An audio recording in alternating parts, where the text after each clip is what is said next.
Le problème ne vient pas de votre sol. Tu es. Vous avez acheté les mauvais arbres, vous les avez plantés dans le mauvais sol, et vous avez blâmé la terre quand ils meurent. Et pendant ce temps-ci, quelque part sur cette planète, un arbre fruitier pousse dans du sable pur, de la roche craquelée, et un sol si mort que rien d'autre ne peut le toucher. Et il est rempli de fruits.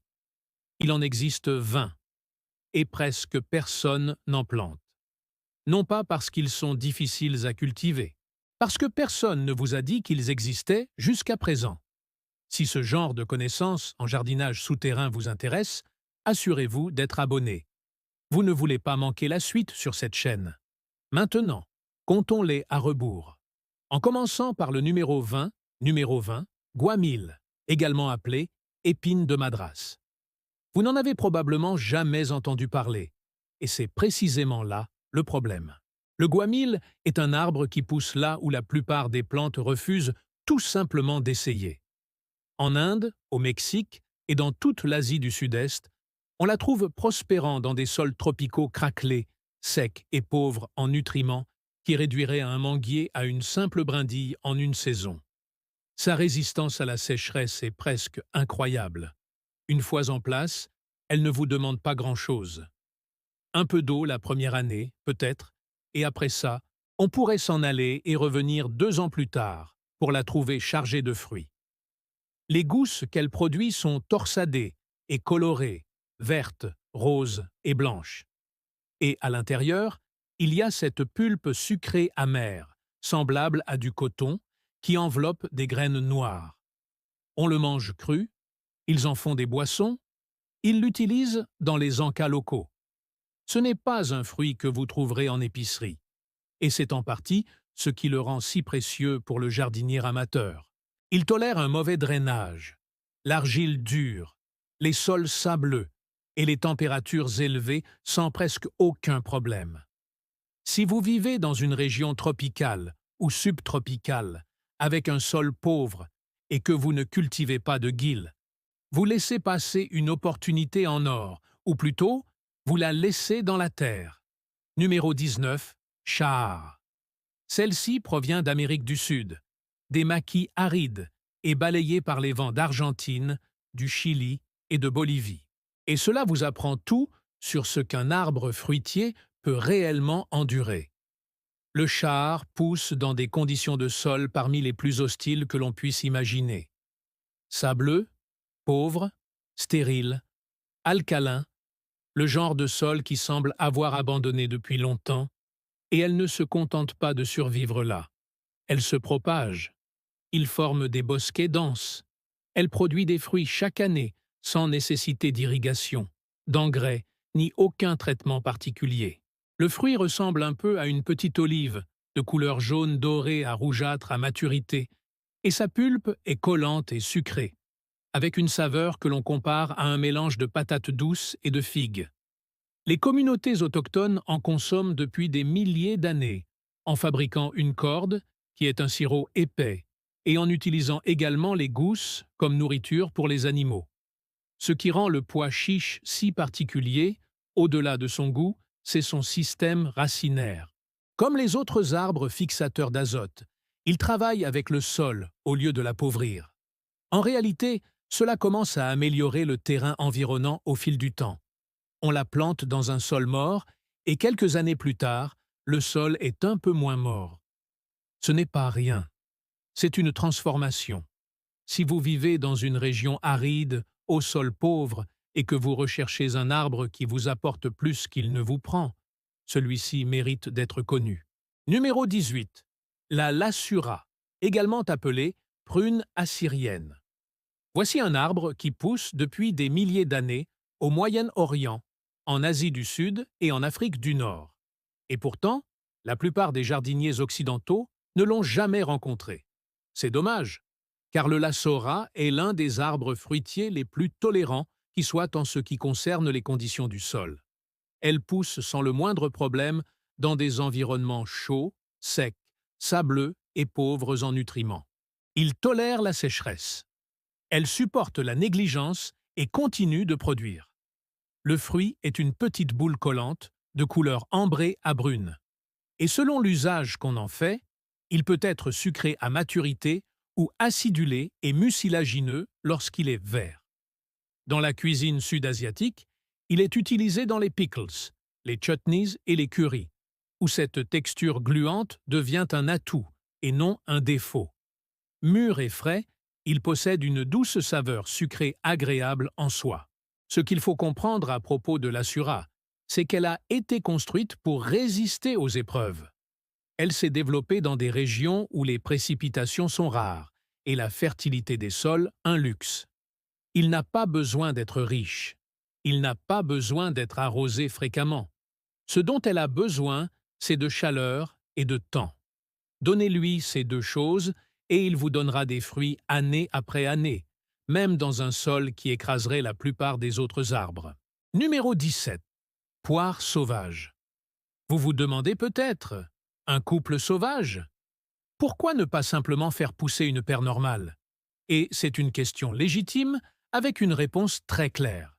Les variétés que vous achetez habituellement en supermarché, les Bartlett, les Boss, les Donju, sont plus tendres, plus sucrées et plus productives.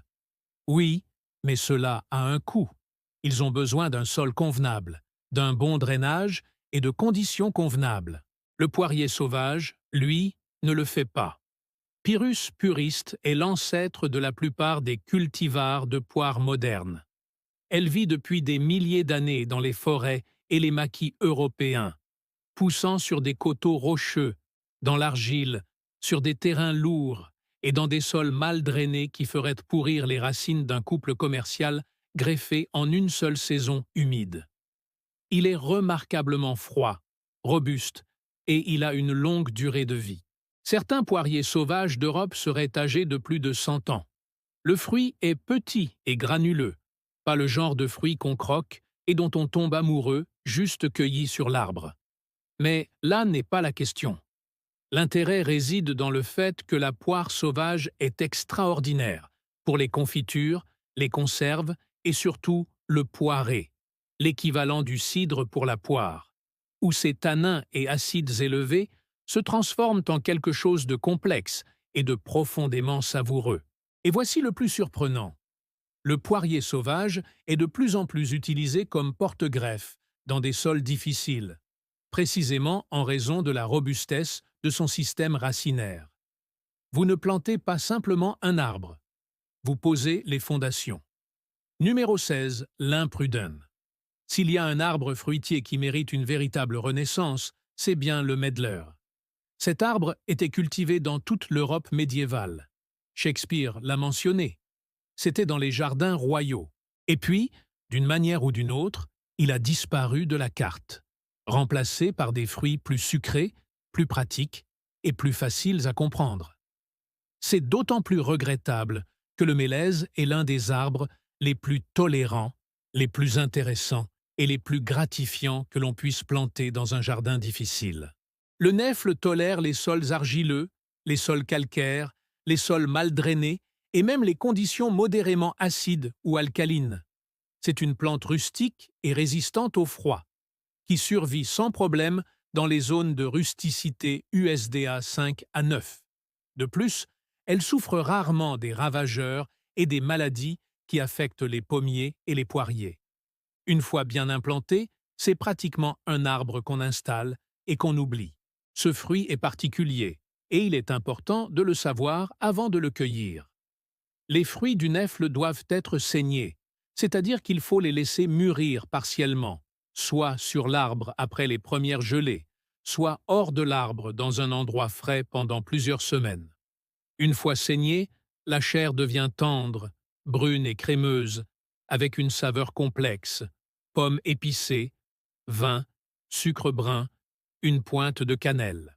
Ce n'est pas pour tout le monde, mais pour ceux qui l'aiment, il n'y a rien de comparable. Le monde a tourné la page trop vite après Medlar. Et c'est votre chance? Numéro 15. Cornouiller. Ne vous laissez pas tromper par le nom. La cornouiller n'est pas une cerise. Elle appartient à la famille des cornouillers et compte parmi les plantes comestibles les plus négligées en horticulture tempérée. Elle pousse sans problème dans les sols argileux, sableux et moyennement pauvres. Il tolère l'ombre. Une fois bien implantée, elle tolère la sécheresse. Et elle est résistante au froid jusqu'à la zone USDA 4, ce qui signifie qu'elle peut supporter des hivers rigoureux.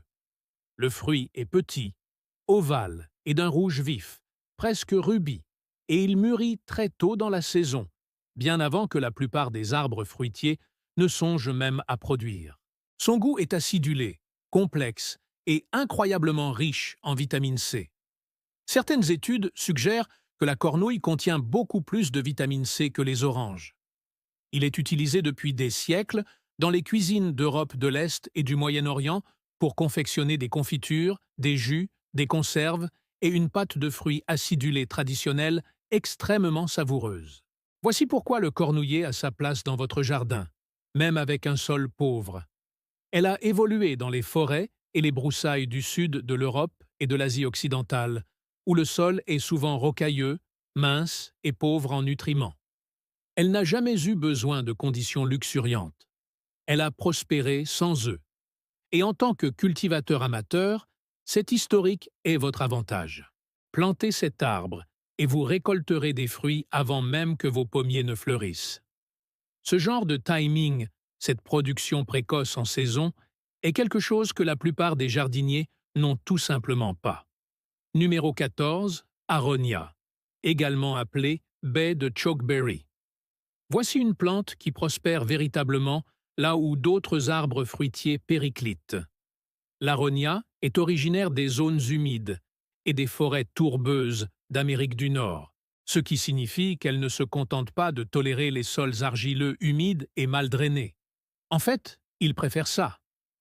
Vous connaissez ce coin bas de votre jardin où l'eau stagne pendant des jours après la pluie et où rien ne semble pousser. Aronia veut y être. Il a été conçu pour cet endroit. Elle résiste au froid jusqu'à la zone USDA 3, ce qui est remarquable pour une plante fruitière. Il est relativement compact, plus un grand arbuste qu'un arbre à part entière, mais il produit d'énormes quantités de petites baies noires pourpre foncé, qui comptent parmi les fruits les plus riches en antioxydants de la planète. Les recherches ont constamment démontré que les baies d'Aronia contiennent parmi les fruits couramment cultivés les plus riches en anthocyanes, plus que les myrtilles, plus que les cassis. Son goût est intensément acidulé et astringent à l'état frais, rappelant ainsi la baie d'Aronia. Mais cuit ou transformé en jus, sirop, vin ou séché en pâte de fruits, leur saveur se transforme en quelque chose de profondément riche et complexe.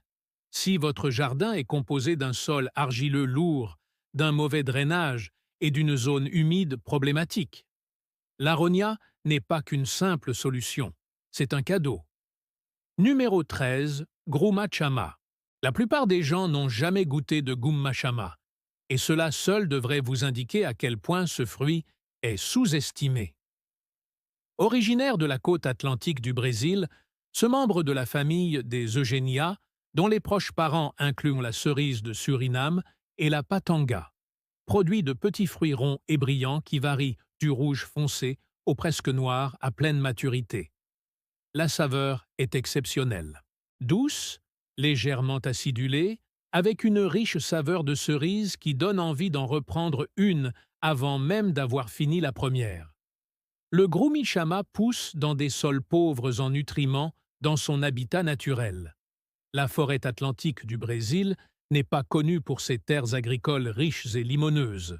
C'est un sol rocailleux, riche en latérite et souvent acide. Gumachama a évolué pour faire face à tout cela dans les climats chauds.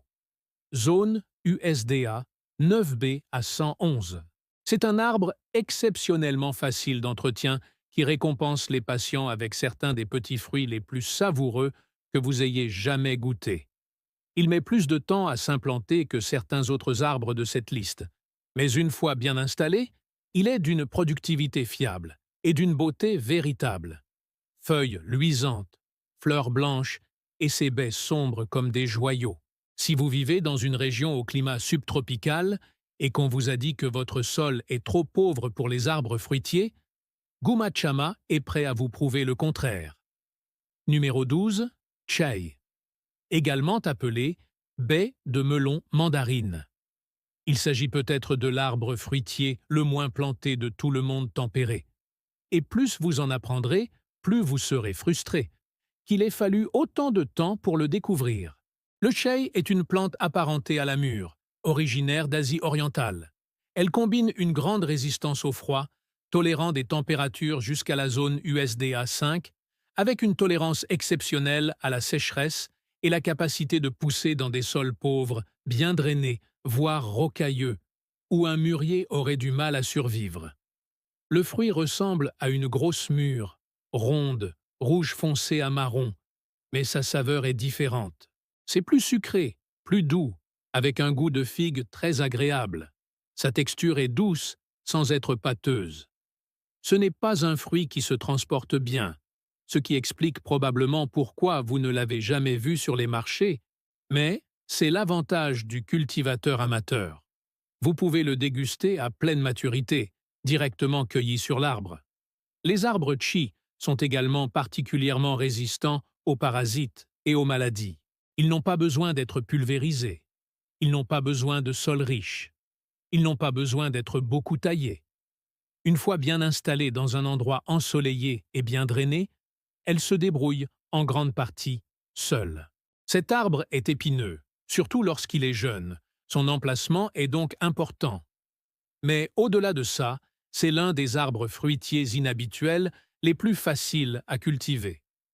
Si vous vivez dans une région au climat tempéré ou tempéré chaud, avec un sol pauvre, rocailleux ou sableux, et que vous recherchez un arbre fruitier nécessitant peu d'entretien et produisant des fruits vraiment délicieux, le chai doit absolument figurer sur votre liste. Numéro 11. Quent. Quent ne reçoit pas la reconnaissance qu'il mérite.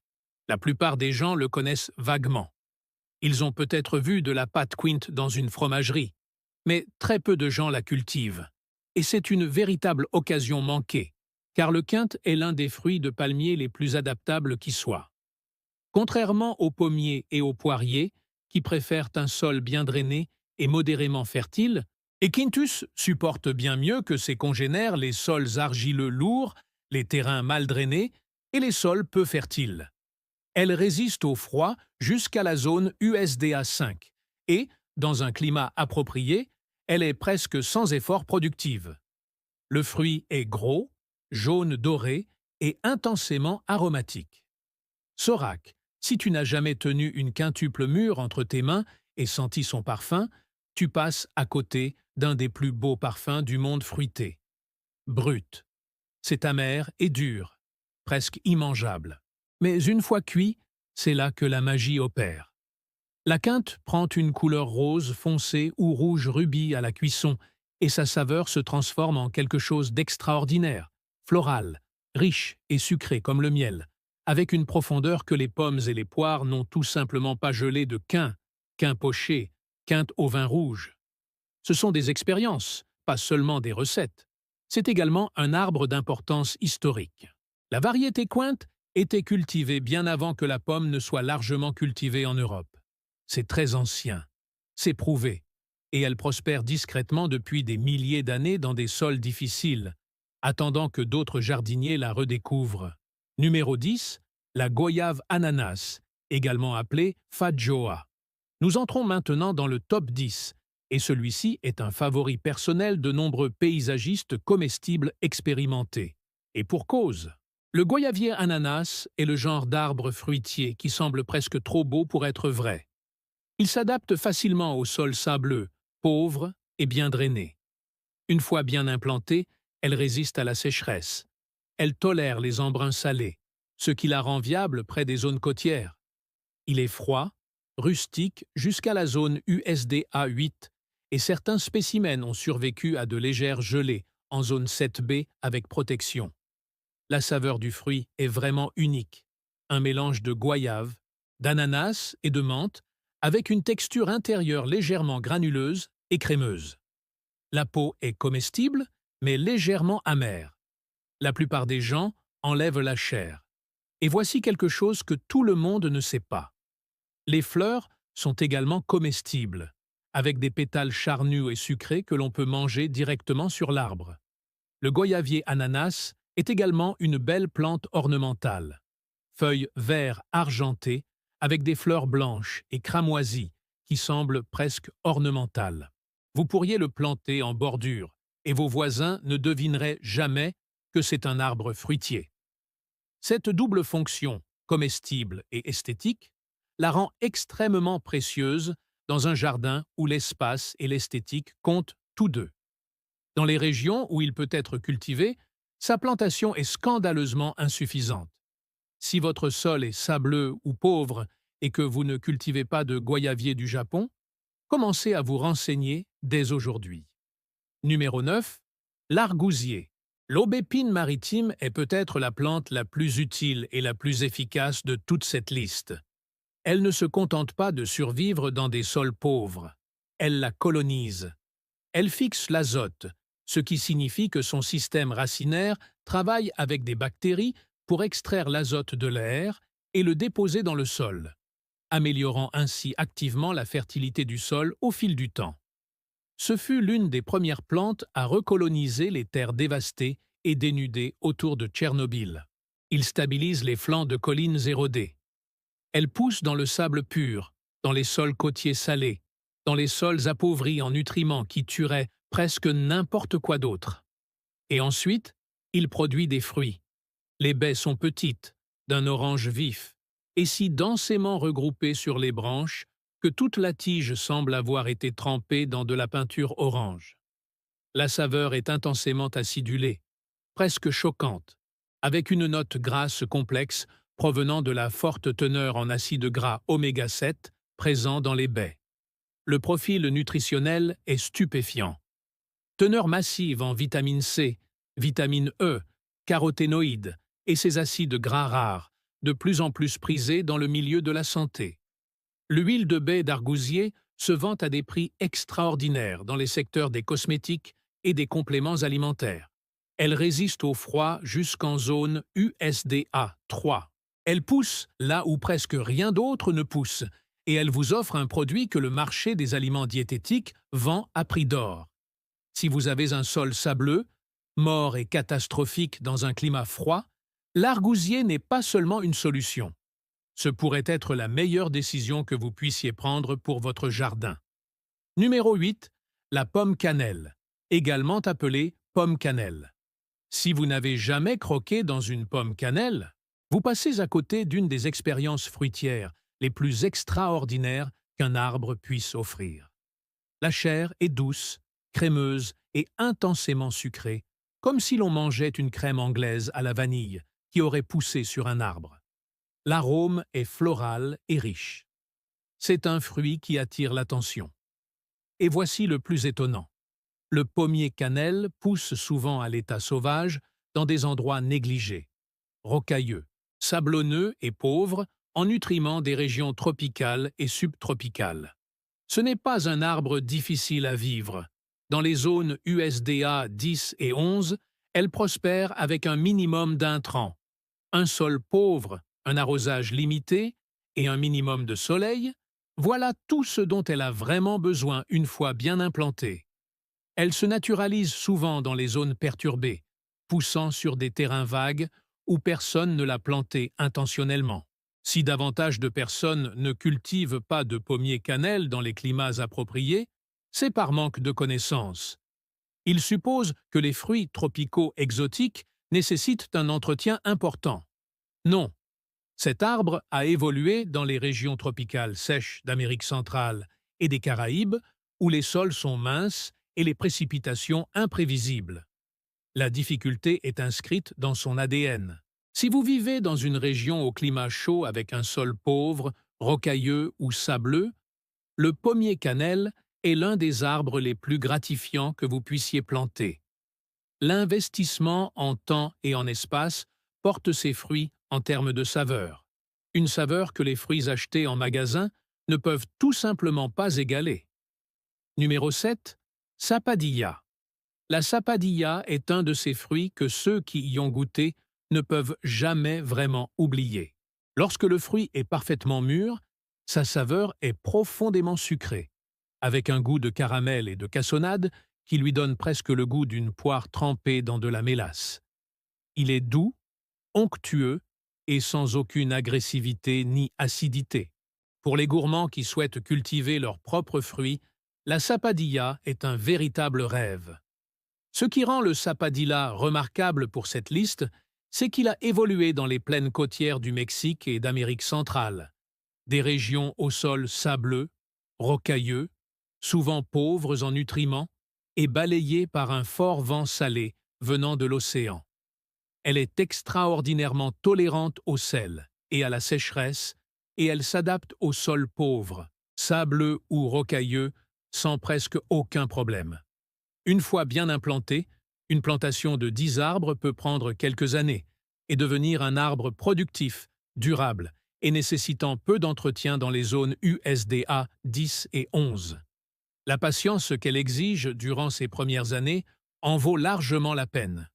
Il y a aussi une dimension historique qui rend la sadilla particulièrement fascinante. Son écorce produit du shell, la base originale du chewing-gum. Les Aztèques l'utilisaient depuis des siècles, avant sa commercialisation à l'échelle mondiale. Vous ne plantez pas seulement un arbre fruitier, vous plantez un morceau d'histoire. Numéro 6. La sapote noire. La sapote noire possède l'une des plus belles histoires de marketing de toute l'horticulture. Et pourtant, la plupart des gens dans le monde l'ignorent encore.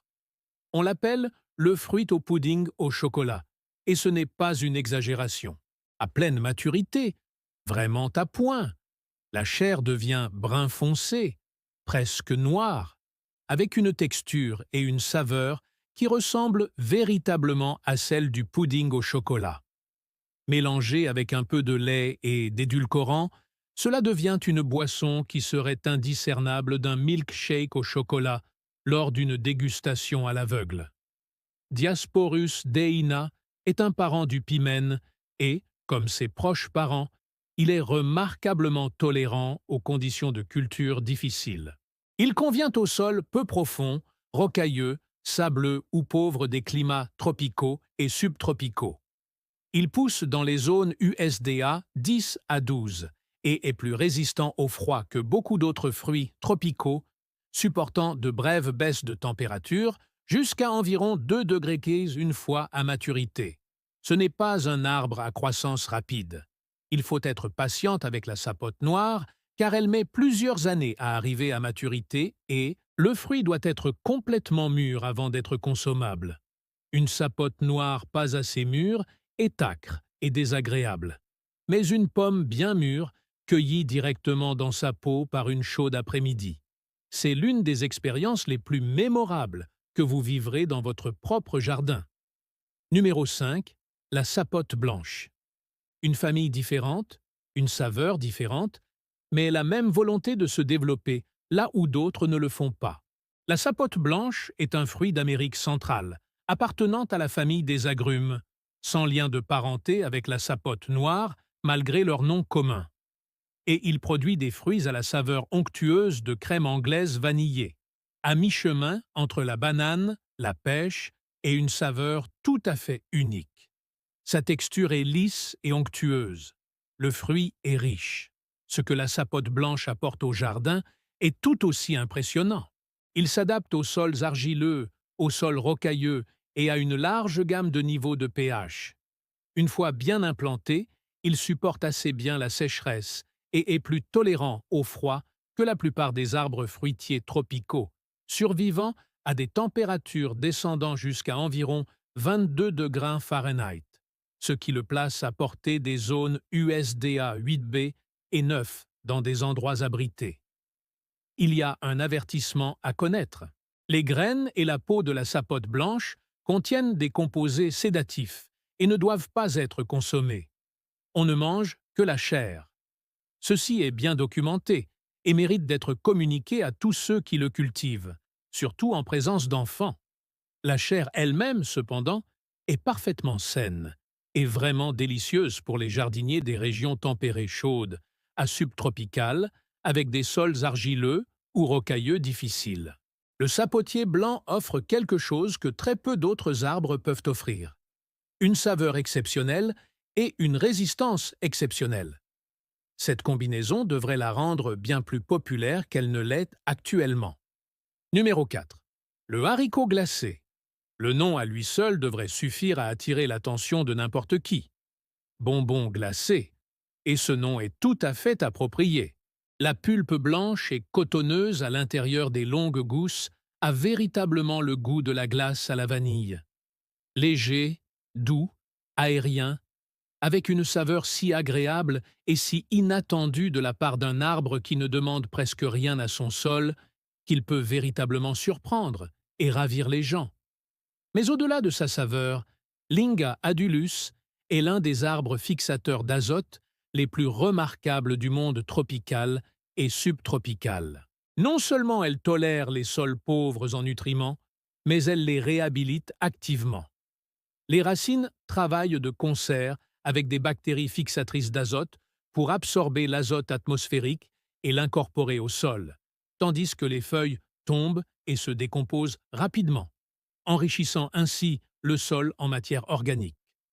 Dans les systèmes agroforestiers d'Amérique latine, le fève à glace est planté délibérément comme arbre d'amélioration des sols autour des cacaoyers, des caféiers et d'autres cultures. Il est littéralement utilisé comme un outil pour restaurer les terres dégradées par la déforestation et les mauvaises pratiques agricoles. Elle pousse vigoureusement dans les sols tropicaux pauvres. Sa croissance est rapide. Il procure de l'ombre. Cela améliore le sol en dessous. Et elle vous offre des gousses remplies d'une pulpe sucrée au goût de crème glacée.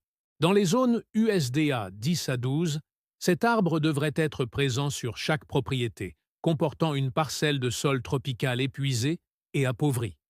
Il n'existe peut-être pas de meilleure offre dans le monde des jardins comestibles. Numéro 3. Capel. Nous voici maintenant dans le top 3, et celui-ci mérite sa place pour une raison qui devient évidente dès qu'on comprend ce dont il est capable. Capel est une plante originaire d'Afrique du Sud qui pousse dans des conditions parmi les plus difficiles qui soient. Sol sableux, sol rocailleux, sol salin, sol sec, et elle ne se contente pas de survivre. Elle s'établit et devient productive presque sans intervention une fois le stade de plantule dépassé. Il est également remarquablement résistant à la sécheresse et, une fois mature, il peut supporter des gelées légères. L'arbre lui-même est dense et épineux, très épineuse, ce qui en fait une précieuse haie de sécurité vivante, en plus d'être une plante fruitière. Personne ne traverse une haie de pommiers adultes sans y réfléchir à deux fois. Le fruit est petit, rond et jaune-orangé, avec une saveur acidulée, rappelant l'abricot et intensément aromatique. Consommé frais, c'est très acide. La plupart des gens le trouvent trop fort pour être consommé cru. Mais dans les confitures, les gelées et les conserves, il se transforme. Sa teneur élevée en pectine lui permet de prendre facilement. Sa couleur est magnifique et sa saveur est complexe et éclatante. La marque commerciale Capel Jam bénéficie d'une clientèle fidèle en Afrique du Sud précisément pour ces raisons. Pour les jardiniers des zones USDA 8 à 11, qui doivent composer avec un sol pauvre, sableux, salin ou rocailleux, et en particulier ceux des zones côtières, où le sel et le mauvais drainage constituent un double problème. Le capel pourrait bien être la plante comestible la plus pratique de toute cette liste. Numéro 2. Chai, baie de melon mandarine, reconsidérons l'ordre. Chai Cudrania tracuspade mérite plus d'attention à ce niveau. Résistant au froid jusqu'en zone 5.